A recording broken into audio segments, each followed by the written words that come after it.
Carta de São Paulo aos Romanos, capítulo 1, versículos de 16 a 17, e comentário de São João Crisóstomo. Na verdade, eu não me envergonho do Evangelho. O que dizes, Paulo? Devias dizer, eu me glorio, orgulho-me, vanglorio-me, e não te exprimes deste modo. Mas o que é pior, que não te envergonhas. Não costumamos falar desta forma acerca de questões insígnes.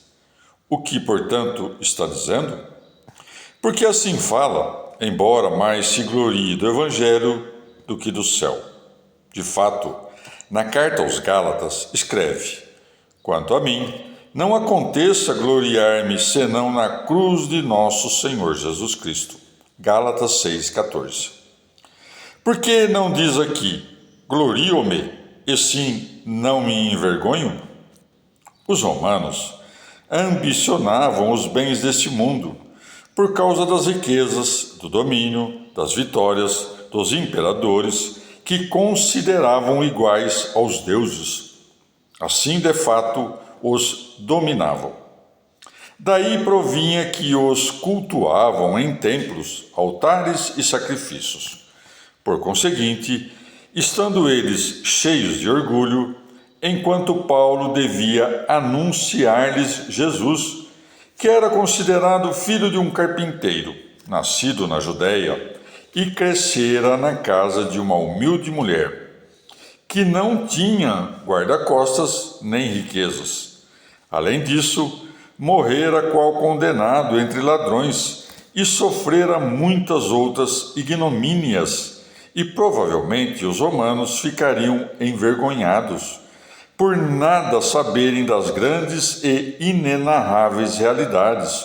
Por isso tudo ele declara: não me envergonho, ensinando-lhes a não se envergonharem, pois sabia que eles, se por fim se corrigissem, logo chegariam até a se gloriar.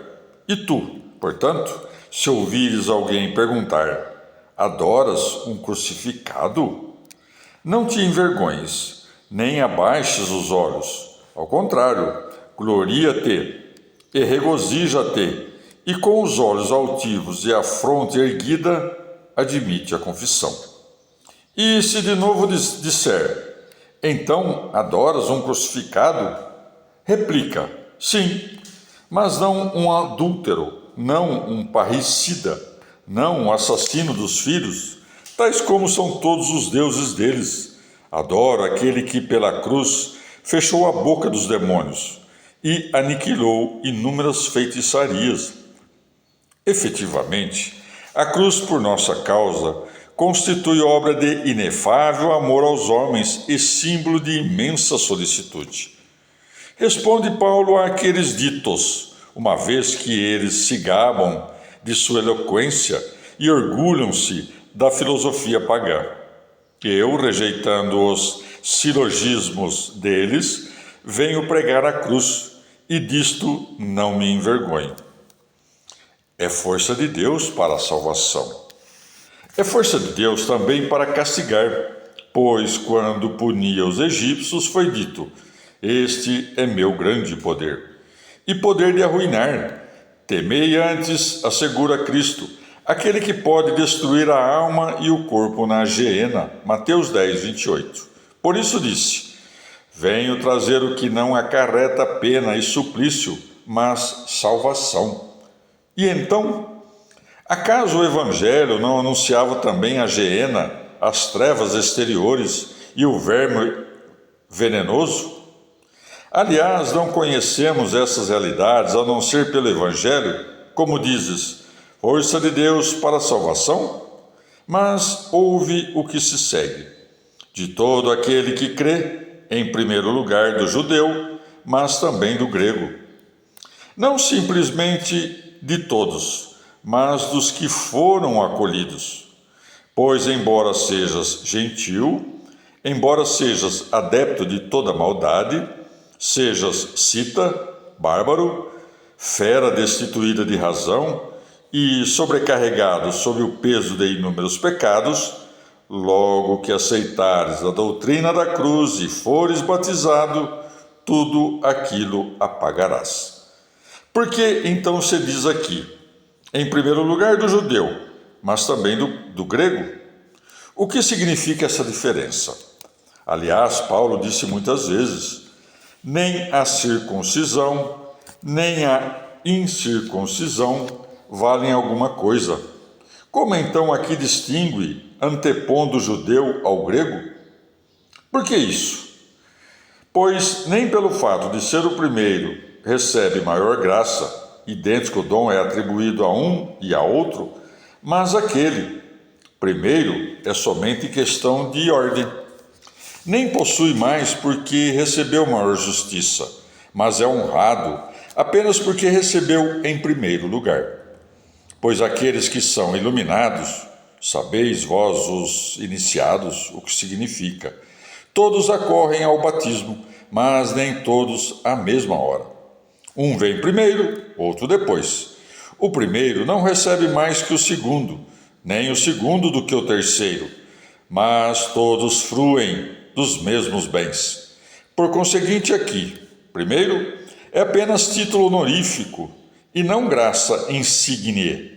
Em seguida, após ter dito, para a salvação, novamente enaltece o dom, demonstrando que não se detém no presente, mas avança para o futuro. Assinala-o nesses termos.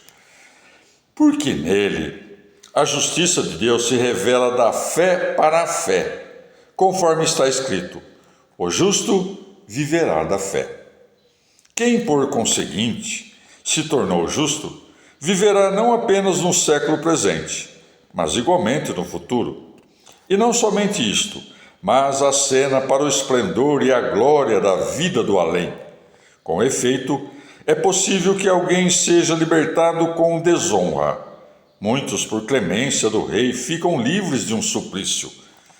Visando a que ninguém, ao ouvir falar de salvação, tenha tal suspeita, acrescentou, e a justiça. Justiça de Deus, não tua, dá a entender as suas larguezas e liberalidade. Não a praticas por meio de teus suores e trabalhos, mas a recebes por um dom do alto e contribuis apenas com a tua fé. Em seguida, como parece incrível que um adúltero, um mole, um violador de sepulcros, um prestigiador, não apenas fique imediatamente livre do suplício, mas se torne também justo, e justo pela justiça do alto, confirma a asserção por meio do Antigo Testamento. Primeiro, abre com uma breve palavra imenso mar de eventos para quem tem olhos para ver. De fato, ao dizer o apóstolo, da fé para a fé, remete o ouvinte àquele plano de Deus realizado no Antigo Testamento, que ele narra com muita sabedoria ao escrever aos Hebreus, e manifesta que também naquele tempo, justos e pecadores foram justificados. Por isso, rememorou Raabe e Abraão. Depois, contudo, tendo apenas dado a entender, pois apressava-se muito a tratar de outro assunto, apela ao testemunho dos profetas, apresentando Abacuque a clamar e a assegurar que, a não ser pela fé, não pode viver quem quer viver. Pois diz ele, o justo viverá da fé, com referência à vida futura. É razoável precisar da fé, porque os dons de Deus superam todo pensamento. O homem obstinado, desprezador e arrogante, nada conseguirá. Ouçam os hereges a voz do Espírito. Tal é, de fato, a natureza dos raciocínios deles. Assemelha-se a um labirinto e a um enigma indefinido, que não permite ao pensamento fixar-se sobre base sólida e tem por princípio a arrogância. Eles se envergonham de aceitar a fé, e para não parecer ignorar as coisas celestes, jogam-se na poeira de 1000 cogitações. Então tu, miserável e infeliz, digno de inúmeras lágrimas, Se alguém te interrogar como foram criados o céu e a terra, por que digo o céu e a terra? Como tu mesmo foste gerado, foste nutrido e cresceste, não te envergonhas de tua ignorância? Se, porém, a palestra versar sobre o unigênito, por pudor te jogas no báratro da perdição, julgando indigno de ti o fato de não saberes explicar todas as coisas? Entretanto, mais indigna é a disputa e a intempestiva curiosidade. Mas por que me reporto à doutrina? Não nos liberamos da maldade da vida presente, a não ser pela fé. Foi desta forma que todos os ancestrais brilharam, tais como Abraão, Isaque e Jacó. Assim se salvaram as pecadoras, tanto na antiga como na nova aliança. Foi pela fé que Raabe, a prostituta, não pareceu com os incrédulos, porque recebera os espiões. Hebreus 11, 31.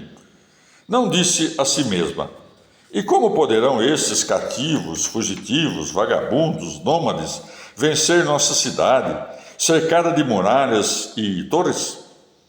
Se, na verdade, dissesse isso a si mesma, causaria a própria perdição e a dos seus, conforme aconteceu aos antepassados dos que então se salvaram. Eles, tendo visto homens grandes e gigantes, procuravam a possibilidade de vencer, e pereceram todos, sem guerra nem combate. Vistes o abismo da incredulidade e, de outro lado, a altura da muralha da fé? Uma arruinou a milhares, a outra não somente conservou a meretriz, mas fê-la protetora de tão grande povo. Cientes disso e de muitos outros feitos, nunca reclamemos saber de Deus qual a razão dos acontecimentos, mas recebamos bem, seja o que for que Ele mandar. Não procuremos conhecer ou examinar curiosamente, apesar de parecer absurda a ordem, segundo os cálculos humanos. Dize-me, existe absurdo maior do que mandar a um pai que mate um filho legítimo, unigênito? No entanto, o justo Abraão, ao receber tal ordem, não examinou indiscretamente a ordem, mas recebeu o mandato e obedeceu, por causa da dignidade de quem ordenava. Um outro a quem Deus mandou ferir um profeta, considerando absurda a ordem, minuciosamente indagou, não obedeceu logo e sofreu o pior castigo. 1 Reis 20:35. O que feriu foi agradável a Deus. Saul, contra a vontade de Deus, conservou em vida os homens, perdeu o reino e teve sofrimentos intoleráveis. É possível a qualquer um encontrar mais exemplos que nos ensinam a jamais interrogar qual a razão dos preceitos de Deus, mas que devemos ceder e praticá-los. Se, porém, é perigoso perscrutar o que Deus ordena, e o supremo suplício é destinado aos que examinam indiscretamente, que defesa terão os que examinam realidades muito mais secretas e tremendas, a saber, por que e de que modo gerou o Filho e qual é a sua substância? Cientes disto, acolhamos com toda benevolência a fé, a mãe de todos os bens, aportando de certo modo com tranquilidade. Mantenhamos a doutrina verdadeira e orientando nossa vida com segurança. Consigamos os bens eternos, pela graça e amor aos homens de nosso Senhor Jesus Cristo, com o qual ao Pai seja glória, império, honra e adoração, na unidade do Espírito Santo, nos séculos dos séculos. Amém.